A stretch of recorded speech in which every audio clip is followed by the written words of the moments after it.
Hey everybody, how's it going? I'm Kyle and I'm sitting here with Paul Elio of Elio Motors. What are we up to today? Well, it's a Saturday morning in LA. We're being casual, drinking coffee and hanging out. Yes.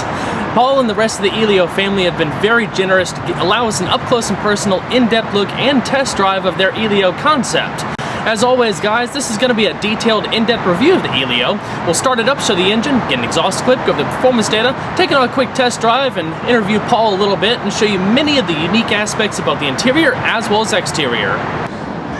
And so, without further ado, let's go ahead and hop on in, fire it up, let it run. The Elio is going to be offered in a wide variety of colors. This particular orange is known as creamsicle.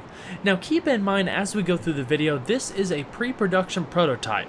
It has many elements that will likely not carry over into production. It does not have the production engine, gearbox, or anything like that.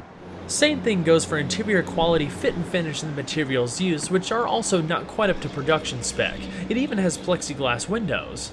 Of course, I will be highlighting all of these key differences and explaining everything in great depth as we go through the video.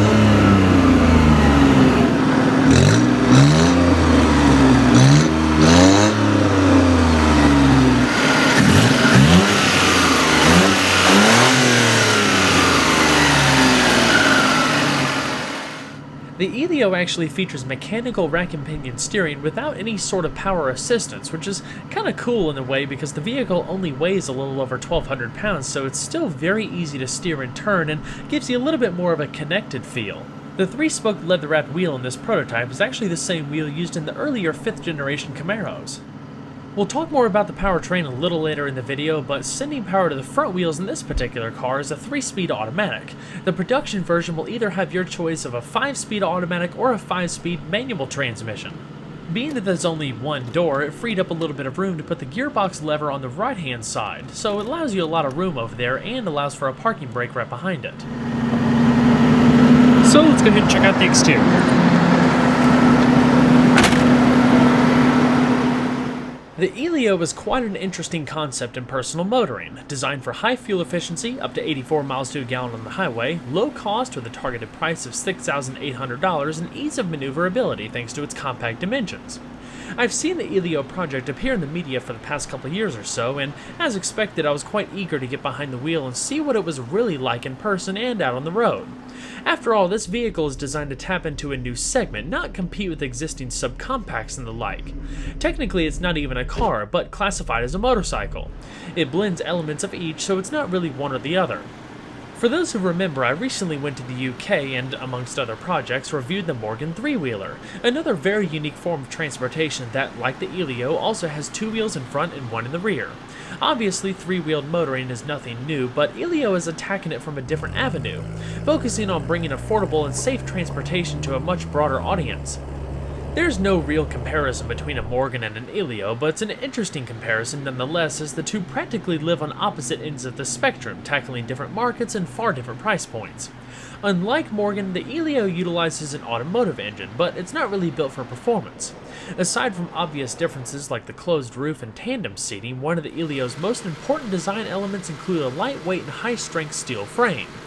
Elio claims it's been engineered to achieve a 5-star crash safety rating in all directions. Softer forms of steel are used in certain areas to act as absorbing elements, dispersing the force of impacts. I was told in the event of a rear-end collision, the single wheel is designed to brake sideways and act as an additional bumper element for the rear passenger. Since motorcycles are not required to undergo formal crash testing, Elio does plan to verify or at least replicate the same real-world testing required by your typical mass-produced automaker. Other safety additions include 3 airbags, likely one for the driver and 2 side curtain, in addition to an anti-lock braking system and electronic stability control. The suspension consists of double A-arm coilover shock setups in front with a motorcycle-type swing arm and single coilover shock to support the rear wheel. With the wheels and tires currently fitted, it's been said the Elio can hold up to 0.85 g of lateral acceleration, which is actually more than I initially thought it would, but obviously I wasn't able to verify on this trip. What I was able to verify though was how much fun the Elio is to drive. I genuinely thought it was a blast. The prototype suspension was a bit on the rougher side as the adjustable coilovers were set pretty low for photography purposes. The car looks to have a pretty low center of gravity, so I would imagine it would be pretty hard to upset the car's road manners unless you deliberately got carried away. Elio did say the prototype suspension would be swapped out for a fixed rate setup on the production Elio that would be far more compliant and comfortable to use on a daily basis. We'll talk more about interior room in just a bit, but the overall visibility is fantastic despite not having a rear window.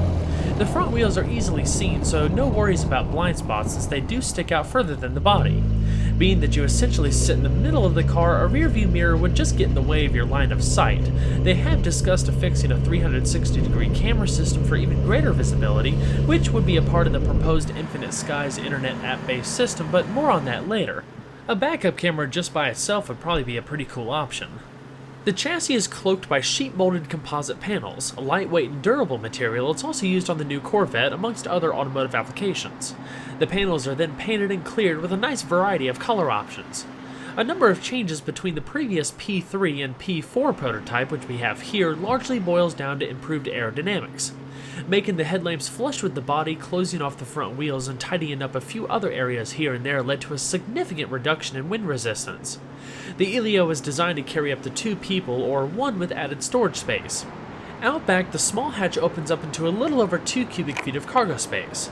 The area measures 27 inches by 14 inches by 10 inches and can be expanded by folding down the rear seat backrest for additional practicality and up to 20 inches of additional floor space, or a maximum of 3.8 cubic feet for loading up longer items like golf bags.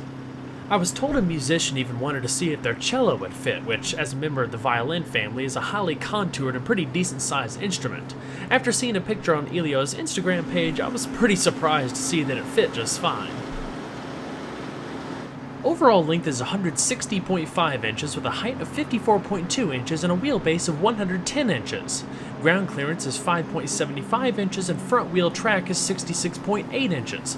Total curb weight, as you see here, is around 1,228 pounds. As they move towards production, Elio has partnered with IAV and Cormau to custom design their own engine, built specifically for the Elio to be lightweight and capable of hitting their highway fuel economy targets. More information on the engine, which officially debuted earlier this year, can be found on Elio Motors' website. You can even see the motor dyno tested on their YouTube channel. Pretty cool stuff.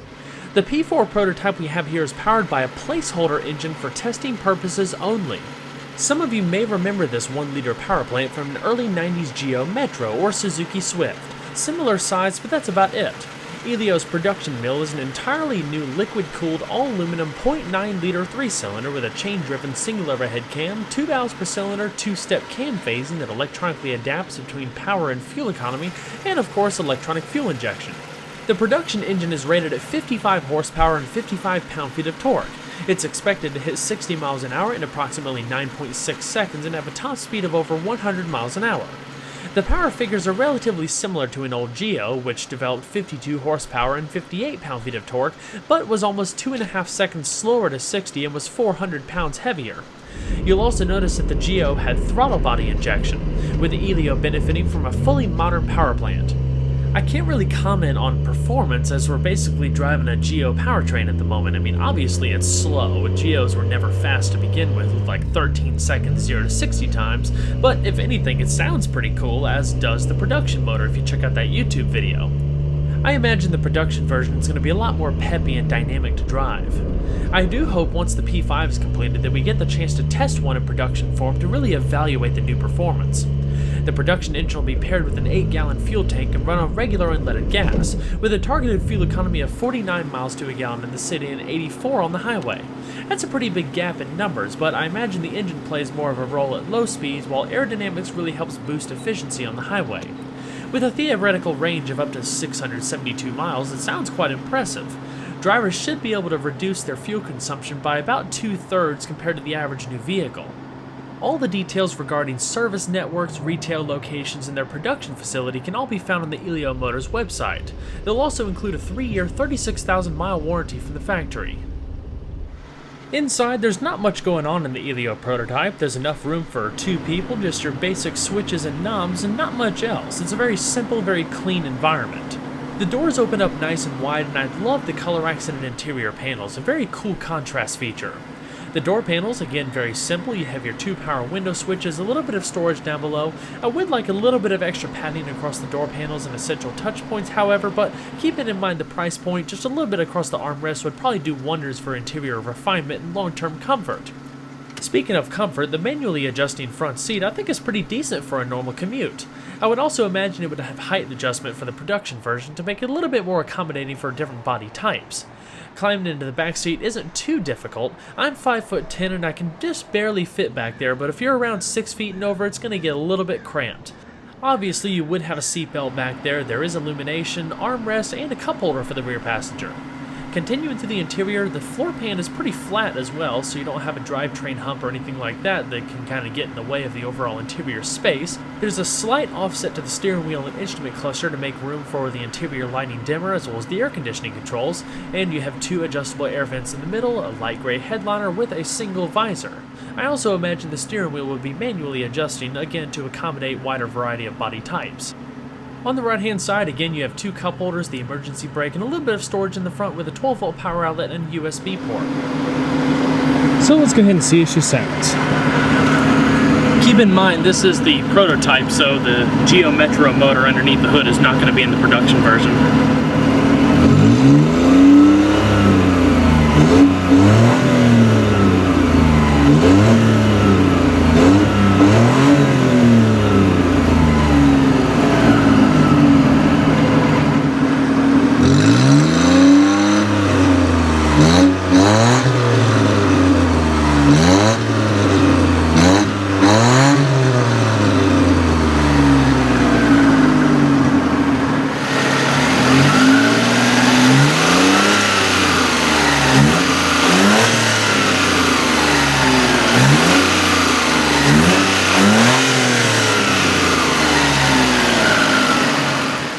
As we briefly discussed earlier, probably one of the neatest pieces of tech I've seen lately is this mobile app developed by Infinite Skies.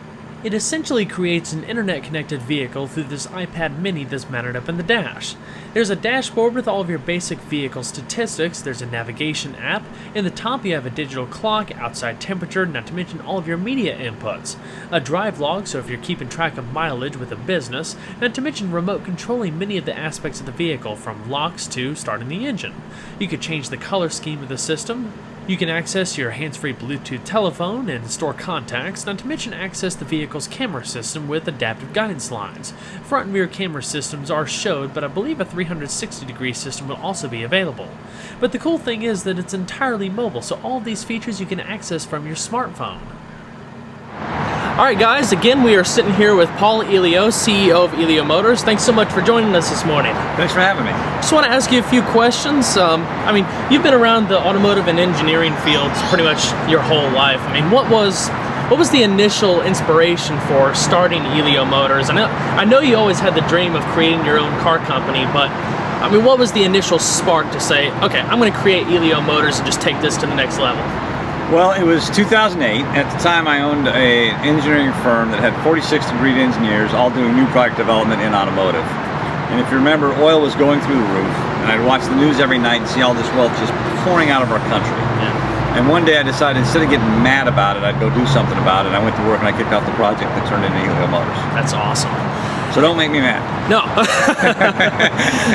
Yeah, starting a car company from scratch is definitely a daunting task, and I joke around that, you know, thank God I don't think things through, right? Because if I had sat down and thought of all the things that had to fall into place to get to where we're at today, I may have never started. Yeah. You know what I mean? But we've accomplished a tremendous amount. I believe we're as further along than anybody but arguably Tesla, who's obviously already made it. Yeah. I think the biggest coup in that whole thing is the partners, the supply base and the business partners. That's what makes Elio Motors, and that was not a trivial feat. And you've got a pretty strong supplier base now. I would disagree. It's way more than pretty strong. Really? Yeah. It's the who's who of the global supply base. I mean, 3 of the 5 largest auto parts suppliers in the world are engaged, and then like Guardian's the world's largest auto glass supplier. If you go look at each category, they're either number 1 or 2 in their category. Yeah. It is the who's who of the global supply base, and these guys do not like small companies. Yeah. They don't like pre-revenue startups. So to get them engaged and to get them to show up and help us design the vehicle, month after month, that was not a trivial feat. That means something. They all really believe. And I said this at the last Supplier Summit, it's absolutely true. Everybody, to a man, has done more than they've been paid to do. Yeah. Because they believe in Elio Motors. And it's humbling. And the same thing from the public. I worked the Saturday at the New York Auto Show, and I had somewhere between 80 and 100 people thank me for doing the project. That's awesome. And it's got to make you feel good too, It's very humbling, and at the same time makes you take a step back and realize that we're on the cusp of something special. I'm pretty confident that there's not another OEM where somebody got thanked for creating the model that they were showing. It's a lot of, like we were talking about, there's a lot of complaining over the internet these days. Yeah. So it's nice to get that face-to-face interaction. I mean, with anybody, it makes you feel worthwhile, and it really, it makes you excited and stuff, energized, and just, yeah. Yeah, and I think with the launch of P5, we've really crested the hill, if you will. We got the production 10 engine, the near final styling, if not the final styling. Yeah. We're getting there, and like I said, we got the plant down at Shreveport under our control, which is a huge win, a huge head start to production. Yeah. The supply base. So yeah, it's been a great journey, and we're rolling. Which, you've also involved all the people following Elio Motors. You've got a substantial social media following. Last time I checked, it was 250,000 Facebook followers, and you do a lot of stuff on YouTube. People can watch the engine on dyno, your engine on dyno, and I know you have over 40,000 reservations, which is awesome. But it's really skyrocketed a lot over the past couple of years, hasn't it? And you try to, Yeah, so the company was founded in 2008, but really it launched in 2012, right? So in 2000, we had the base design, and then 2009 hit, and my company, which was funding it, got decimated. It turns out that automotive new product development was a bad place to be in 2009. Yeah. Yeah. It turns out that was not a great sector. And so, and when the Dow was at 7,000, it didn't matter what you were pitching for investment dollars. The answer was no. Yeah. It just didn't matter. And then in 2012, that's really where I think the timeline starts, in a meaningful way. And the last 2 years have been a great journey. And like I said, we have over 40,000 reservations. I think we're 43,000-ish, somewhere in there now. And the support of the public has been amazing. And we've done it differently. Normally, the public doesn't get to see a vehicle at this point. The other guys, when they're doing their version of P5, they have it camo when it's out on the street, right? And we're here it is. Here's the CAD rendering before as we're building it, right? So it's a different process. The interaction has certainly improved the product. The P4 has been in over 85 cities in the last year, and all that input has gotten back to the engineering folks and taken to heart and accommodated where possible. So it's a different process. It's been fun. I think the folks enjoy getting to be part of the creation of this company. So yeah. So today we're driving the 4th generation of the Elio Prototype, or P4, and as I understand it, the Elio's been basically a constant evolution since its inception, and it will continue to evolve to production. I know you have the P5, or the next generation prototype, on the way. What changes and improvements are we likely to see for people who are following the journey with us? Well, the move from P4 to P5 is going to be near production intent. The major updates is it's going to have the Elio drivetrain in it for the first time ever. So we started the first Elio motor March 6th, which is a huge milestone. We believe we were the first American car company startup to do that since Nash in 1951. That's awesome. You know, to develop and start your own engine's a big deal. Yeah. P5 will have the Elio engine developed for us by IAV. IAV does all the engine development for Mercedes-Benz, BMW, Bentley, Bugatti, and Elio, among others. It'll have the right transmission in it. The styling is updated, so from the P4 we were not hitting our targets on the aerodynamics characteristics to hit our 84 miles per gallon. So we continue to tweak, if you will. If you look closely, it's just small moves all over the vehicle, but it resulted in about a 13% improvement in wind resistance. So they're important small moves. Yeah. And I think it looks nicer, but that's secondary. It's all about hitting the mileage. Yeah, I like it. I mean, it's very streamlined, and I mean, it's so hard to hit aerodynamic targets, it seems like, this day and age. So like, the more you like improve it and tweak it here and there, I mean, it just kind of hones in on that final thing, and I think that's pretty exciting to kind of see that evolution kind of go on. Yeah, and I don't foresee a lot more changes on the styling. I mean, we're about there. Yeah. So what is your long-term vision for Elio? Like, obviously we're trying to hit a miles per gallon target, we're trying to hit a price point and kind of bring an affordable new vehicle that has a warranty, that can seat 2 people, that just it doesn't waste things necessarily. It's a very efficient type of commuter.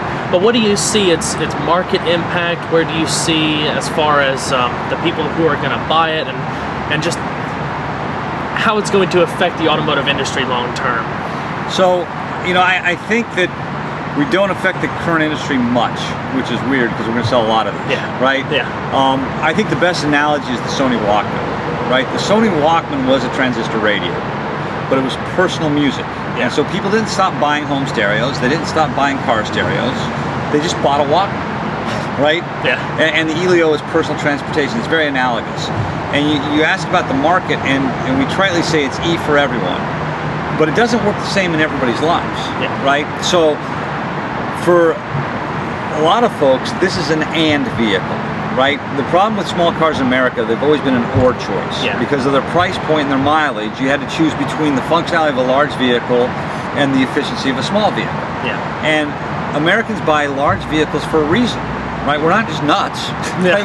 You know, you want to get plywood home from Home Depot, you can't do that in a Prius. You know what I mean? You want to tow a boat on Saturday, you know, you can't do that with a Versa, right? I mean, there are reasons people buy big vehicles. They're not nuts. But because small vehicles don't have the right value proposition, it's inefficient to own a large vehicle and a small vehicle. Because it's too much of a compromise.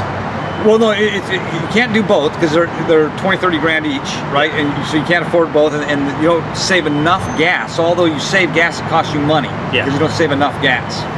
With an Elio, with our price point and mileage combination, you're better off owning an SUV and an Elio than just the SUV. And that's why we're going to work where a lot of others didn't, because we can be an and choice for a lot of folks. So that's kind of the upper half of the population. I don't know where the cutoff line is there, but there's a lot of folks that are in the and category. On the other end, of the 234 million vehicles on the road today, 95 million of them are 11 years old or older. Okay, now not all those are clunkers, right? There's some 69 Camaros out there, and there's some really well-maintained 11-year-old vehicles that are not clunkers.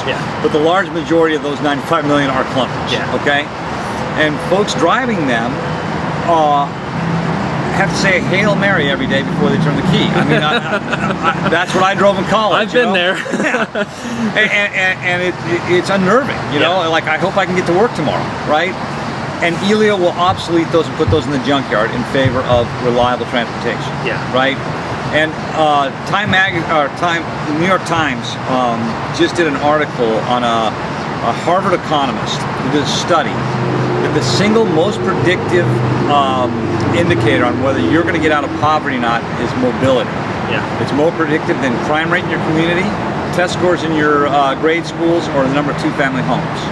So if you're struggling, mobility is a huge issue, and we solve that for folks. The other thing, because of our price point, we can put a lot of these on the road. And after 5 years of sales, we can reduce total U.S. gas consumption by nearly 0.5%. That's awesome. That is a meaningful number.